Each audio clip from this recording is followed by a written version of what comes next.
Breaking news Mann Ki Baat మనసులోని మాట ప్రధాని మోదీ ఆలోచనలకు ఆకాశవాణి వేదిక దేశం గురించి మట్టి మనుషుల గురించి ప్రధాని తన మాటల్లో చెప్పడం దేశం గొప్పతనం వివరించడం కశ్మీర్ నుంచి కన్యాకుమారి దాకా విషయాల ప్రస్తావన రాజకీయాలకు దూరంగా ప్రజల మనసులకు దగ్గరగా సాగుతున్న మన్ కీ బాత్ కీలకమైన మైలురాయని చేరుతోంది.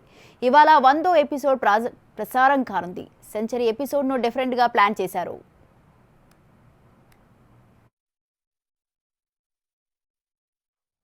और आप लोगों ने बना दिया।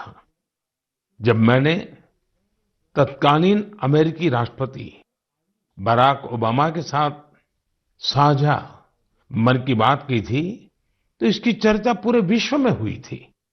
साथियों, मन की बात मेरे लिए तो दूसरों के गुणों की पूजा करने की तरह ही रहा है। मेरे एक मार्गदर्शक थे, श्री लक्ष्मण राव जी इनामदार। हम उनको वकील साहब कहा करते थे। वो हमेशा कहते थे कि हमें दूसरों के गुणों की पूजा करनी चाहिए। सामने कोई भी हो, आपके साथ का हो, आपका विरोधी हो, हमें उसके अच्छे गुणों को जानने का, उनसे सीखने का प्रयास करना चाहिए। उनकी इस बात ने मुझे हमेशा प्रेरणा दी है। मन की बात दूसरों के गुणों से सीखने का बहुत बड़ा माध्यम बन गई है। मेरे प्यारे देशवासियों, इस कार्यक्रम ने मुझे कभी भी आपसे दूर नहीं होने दिया। मुझे याद है, जब मैं गुजरात का मुख्यमंत्री था, तो वहां सामान्य जन से मिलना जुलना स्वाभाविक रूप से हो ही जाता था। मुख्यमंत्री का कामकाज और कार्यकाल ऐसा ही होता है। मिलने जुलने के अवसर बहुत मिलते रहते हैं। लेकिन 2014 में दिल्ली आने के बाद मैंने पाया कि यहां का जीवन तो बहुत ही अलग है।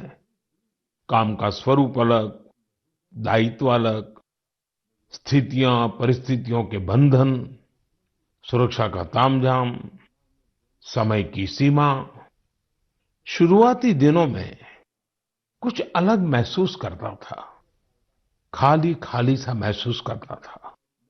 50 साल पहले मैंने अपना घर इसलिए नहीं छोड़ा था कि एक दिन अपने ही देश के लोगों से संपर्क ही मुश्किल हो जाएगा। जो देशवासी मेरा सब कुछ है, मैं उनसे ही कट करके जी नहीं सकता था।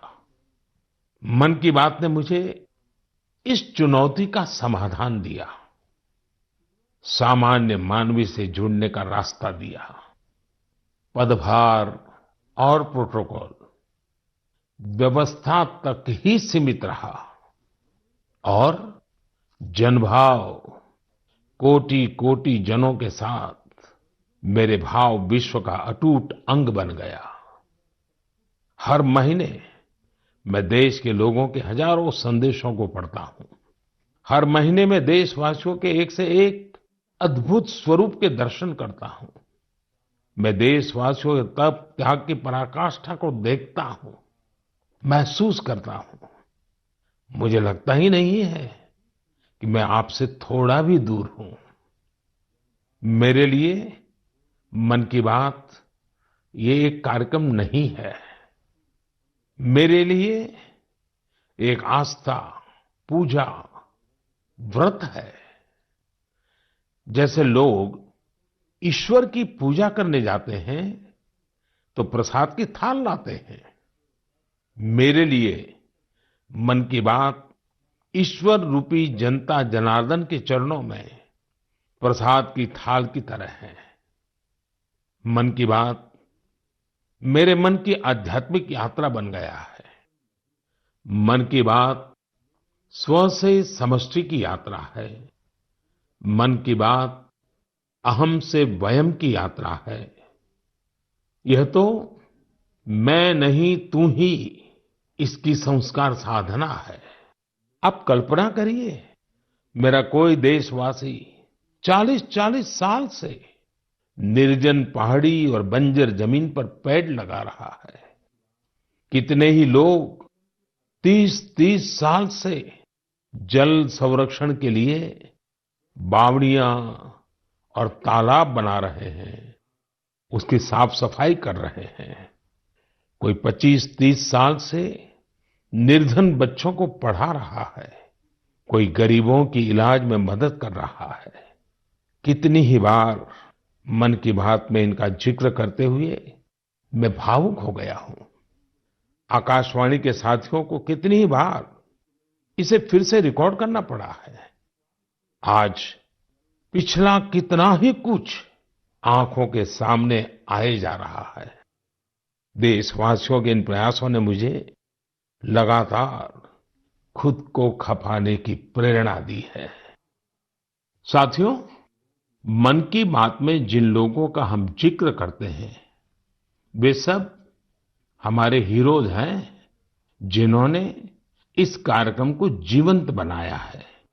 आज जब हम 100वें एपिसोड के पड़ाव पर पहुंचे हैं, तो मेरी ये भी इच्छा है कि हम एक बार फिर इन सारे हीरोज के पास जाकर उनकी यात्रा के बारे में जानें। आज हम कुछ साथियों से बात भी करने की कोशिश करेंगे। मेरे साथ जुड़ रहे हैं हरियाणा के भाई सुनील जगलान जी। सुनील जगलान जी का मेरे मन पर इतना प्रभाव इसलिए पड़ा क्योंकि हरियाणा में जेंडर रेशियो पर काफी चर्चा होती थी और मैंने भी बेटी बचाओ बेटी पढ़ाओ का अभियान हरियाणा से ही शुरू किया था। और इसी बीच जब सुनील जी के सेल्फी विद डॉटर कैंपेन पर मेरी नजर पड़ी तो मुझे बहुत अच्छा लगा।